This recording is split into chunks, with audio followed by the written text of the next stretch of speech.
Oke, assalamualaikum warahmatullahi wabarakatuh. Kembali lagi dengan saya di pertemuan ketujuh ini di pemrograman Delphi. Kali ini saya akan membahas tentang login multi user dan main menu. Langsung saja dimulai dari main menu pada Delphi. Yang pertama itu yang harus kalian lakukan adalah pergi ke sini nih, ke standar, terus di samping itu ada main menu nih. Nah, itu kalian tambahkan seperti ini, terus diklik 2 kali. Nah, muncul seperti ini. Nah, itu caranya, itu tinggal kalian klik nih yang kotak-kotak ini, kalian ketik aja langsung. Misalkan kalian isi ini, tergantung kebutuhan kalian. Ini menu utamanya.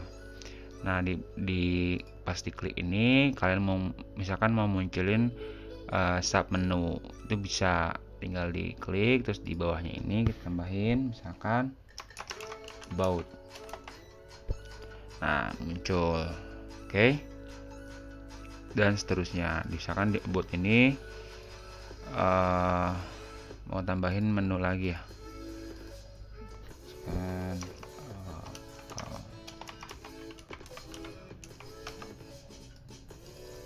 Nah, oke.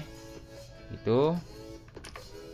Nah, kalau kalian mau tahu namanya, itu nama si ini nih, sini itu kalian pergi ke properties, itu di atas ada nih, di bagian atas sebelah kiri itu ada nih. Ini berarti namanya itu dia penjualan satu.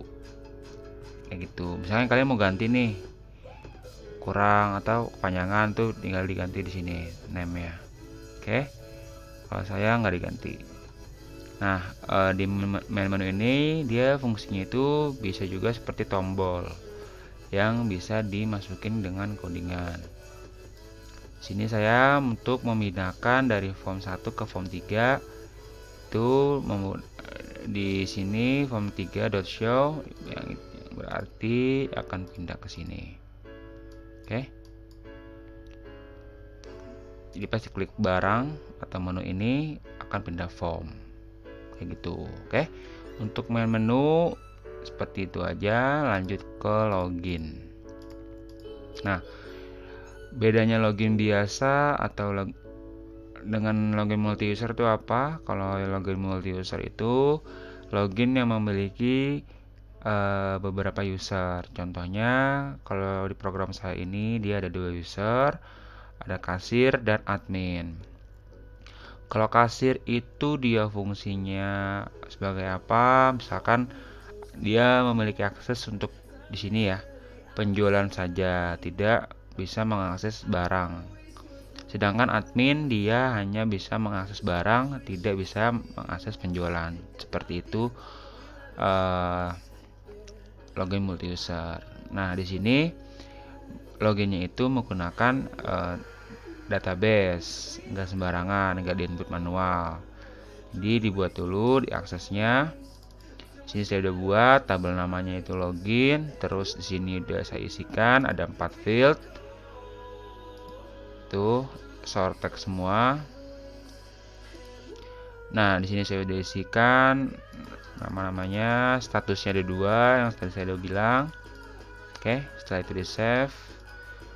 Setelah di save, udah lanjut ke bagian codingannya nih. Ini lumayan susah-susah gampang ya. Kalau menggunakan database, otomatis kita menggunakan apa? Ado connection dan Ado table. Tapi di sini saya tidak menggunakan itu. Di sini saya menggunakan yang lebih ringkas lagi, yaitu data modul. Itu menggunakan modul. Caranya gimana? Oke, langsung saja kalian pergi ke file. Setelah itu new. Setelah itu order. Nah, di sini kalian pilih yang data modul. Terus di OK. Setelah di OK, akan muncul seperti ini nih. Bener gak? Tapi nggak ada ininya. Kotak kosong aja. Benar? Setelah itu Modul ini dia fungsinya itu biar dikelompok-kelompokkan nih. Misalkan tabel ini fungsinya untuk apa? Nah, itu bisa dikelompokkan dengan modul. Misalkan di sini saya kelompokkan yang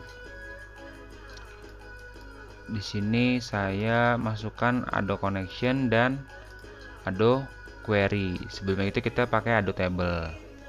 Ya kan? Ini Ado Connection ya.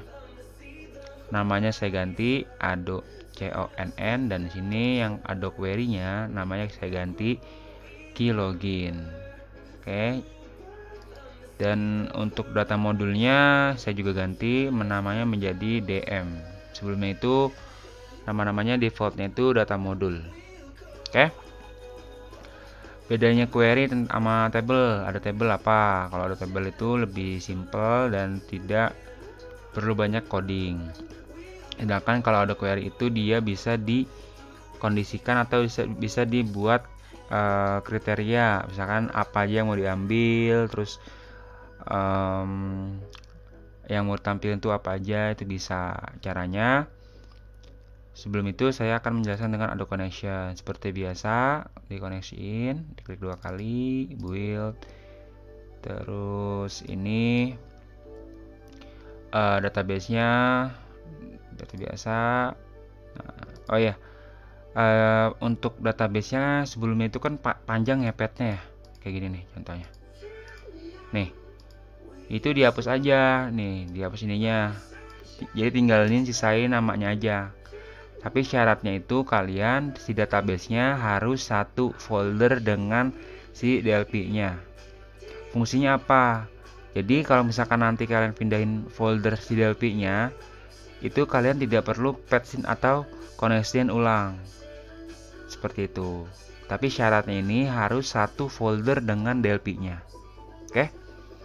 Kita tes, koneksinya sukses. Setelah sukses, login formnya di false-nya, login formnya itu di falsein, terus connectionnya di true-in. Oke? Setelah itu masuk ke login atau ada query-nya. Bedanya dengan Ado Table, kalian perhatikan di bawah sini. Kalau Ado Table itu langsung kita klik nama tabelnya. Kalau di sini enggak, kita coding. Jadi kalian klik 2 kali di SQL ini yang di sebelahnya yang ada bacaan test string nih. Klik 2 kali, terus kalian coding seperti ini. Ini codingan SQL banyak. Nanti bisa pakai where, bisa pakai join. Nah, itu kalian kalau mau dalami bisa. Nanti juga ada di pemrograman lain, terutama untuk pemrograman web. Oke. Lanjut, setelah ini udah buat, jangan lupa dikoneksiin dulu. Koneksinya ke Ado Connection lalu diaktifin. Jangan lupa. Oke. Setelah nih modul udah dibuat, kita minimize, lanjut ke codingan masuk. Jadi codingan loginnya saya coding di button masuk. Kita mulai dari atas ya. Di sini ada if user. Sebelumnya kenapa user? Karena di edit ini saya udah ganti namanya menjadi user. Caranya gimana kak? Gampang. Kalian pergi ke properties, terus ke name user. Sebelumnya itu kalau defaultnya biasanya edit 1 atau edit 2 atau edit 3 dan seterusnya. Nah, saya ganti menjadi user. Begitupun yang kata sandinya saya ganti menjadi pass. Otomatis di dalam codingan harus berubah, nggak langsung edit 1 lagi atau edit 2 lagi. Di user.text kosong, maka dia akan mencetak ini. If lagi, kalau misalkan ini udah nggak terpenuhi, dia akan mencetak yang ini. Dan jika ini juga tidak terpenuhi, maka akan mencetak yang bawahnya. Oke, sampai sini paham ya rumus if seperti biasa. Kalau if keduanya udah tidak terpenuhi, maka lanjut ke bawah. Lanjut, sini kuncinya nih, kunci dari loginnya. Pertama kita gunakan dulu si tabelnya with dm.keylogin. Bagi yang belum paham DM itu apa, yang tadi juga kita udah buat, DM itu dia modul.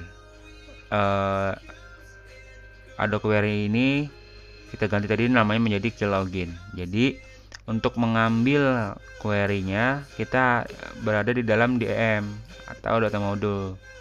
Otomatis dm.keylogin. Lakukan seperti ini. Jadi di close, clear, lalu di sini ada kondisi untuk ada query-nya. Select bintang form login, gunakan tabel login di mana nama user ini yang tadi ya, yang diakses, nama fieldnya itu nama user. Jangan sampai salah, harus sama yang ada di akses maupun yang ada di codingan.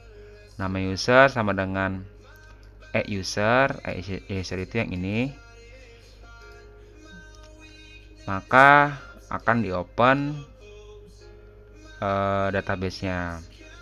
Setelah di open, di if-in lagi, if dm keylogin record count 0, maka dicetak seperti ini. Jadi kalau misalkan pas dicari dan data usernya atau yang kita input nama usernya tidak ada di database, otomatis dia 0 kan record countnya.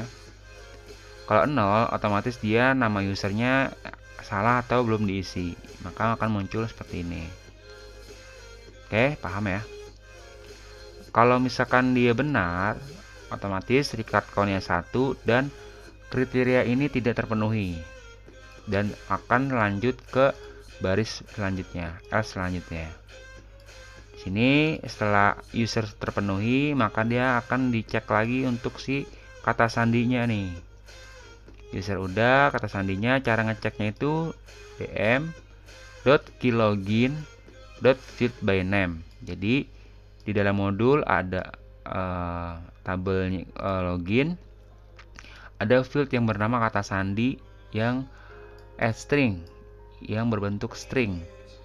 Di sini ada operator perbandingan, tidak sama dengan. Jadi kebalikannya, lawannya. Jadi kalau misalkan tidak sama dengan pas, jadi kalau misalkan tidak sesuai, maka akan tercetak ini.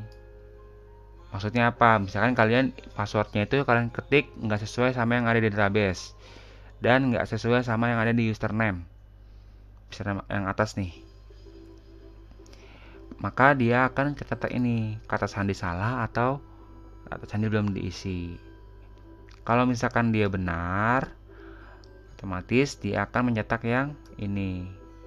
Oke, paham di sini ya? Kalau udah ini terisi benar, ini terisi benar, otomatis dia akan pindah ke bawah dong, kayak gitu, dan akan berhasil masuk atau berhasil login. Karena dua kriteria tersebut untuk username dan password udah benar, otomatis dia akan masuk ke login. Setelah masuk ke login, kita buat, nah di sini kriteria untuk si multi usernya. Kita perhatiin ya. Untuk status kasir yang tadi saya udah bilang, dia tidak bisa mengakses barang. Maka form 1, ini form 1 nih, barang 1 itu nama menu yang atas nih. Nih. Barang 1, lalu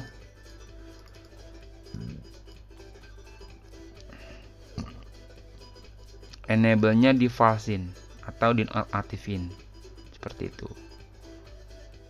Untuk yang atas nih, yang label 1, berarti dia yang ini untuk menyebutin status, dan label 4 nih untuk nyebutin nama. Oke. Nih, nama dia untuk nyebutin status. Di sini untuk membersihkan.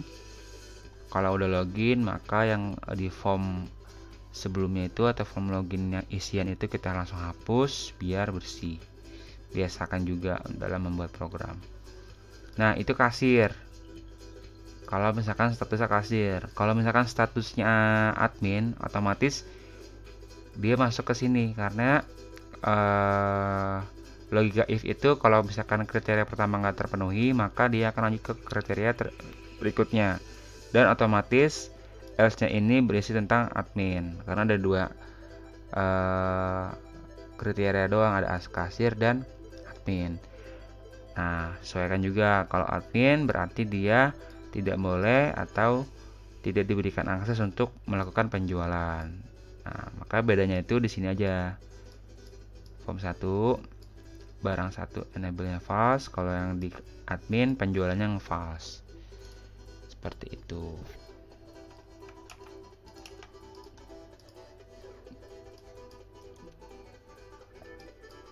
Ntar kok gini sih ini ya. Nah. Oke. Untuk kasir ya, dia penjualannya yang kebuka.